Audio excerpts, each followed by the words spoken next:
Bonjour à tous, aujourd'hui petite vidéo pour vous montrer un exemple de valeur propre dans un espace de suite. Donc ici on prend E, l'espace des suites réelles, donc défini sur N, donc à partir de U0, convergent vers 0.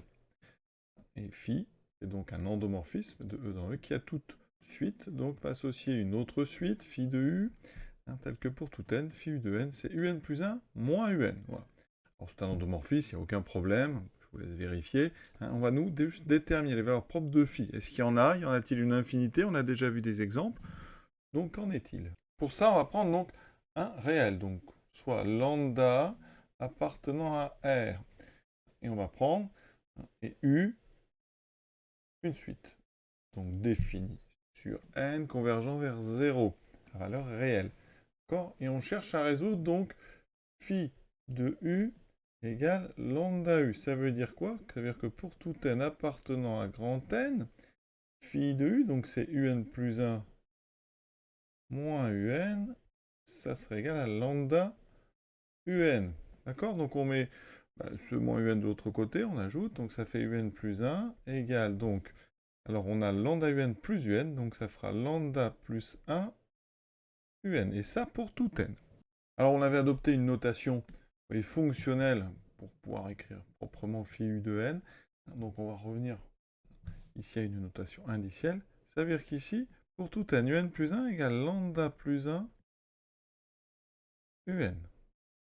Est-ce qu'on sait trouver un? Donc phi de u égale lambda u, ça implique que pour tout n, un plus 1 égale lambda plus 1 un. Eh bien ça, on reconnaît, c'est l'expression d'une suite géométrique. Ça veut dire qu'ici, on reconnaît un est géométrique de raison lambda plus 1. Alors attention, parce qu'il faut que U appartienne à E, hein, d'accord? Donc, phi de U égale lambda U implique, eh bien, pour tout n appartenant à grand N, Un égale donc U0 fois lambda plus 1 puissance n. Mais maintenant, attention, c'est une implication, il faut que U appartienne à E. Or, lambda plus 1 puissance n, ça tend vers 0 en plus infini, si et seulement si lambda plus 1 est entre moins 1 et 1 strictement, d'accord? Si j'enlève 1, ça me fait lambda entre moins 2 et 0. Donc, lambda u égale phi de u implique lambda appartient à moins 2, 0, ouvert, et pour tout n appartenant à grand n, un égale u0 fois lambda plus 1 puissance n, d'accord? Et réciproquement, on vérifie que ces suites ici, elles donnent bien phi de u égale lambda u. Et dans ce cas-là, on vient de trouver le spectre de notre endomorphisme, c'est donc l'ensemble des réels qui sont entre moins 2 et 0 ouverts.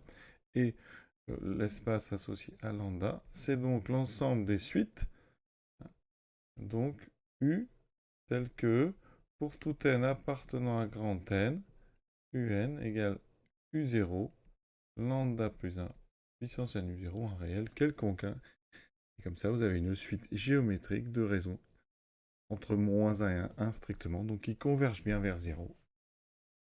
On a terminé cet exercice. C'était vraiment pour vous montrer des exemples comme ça avec autre chose que des matrices purement dans des tableaux. Hein. Là, on est sur des suites, un espace de dimension infinie. Et vous voyez qu'il y a quand même des valeurs propres. Hein. Ça donne comme ça des sous-espaces propres un petit peu différents. Voilà, à très bientôt.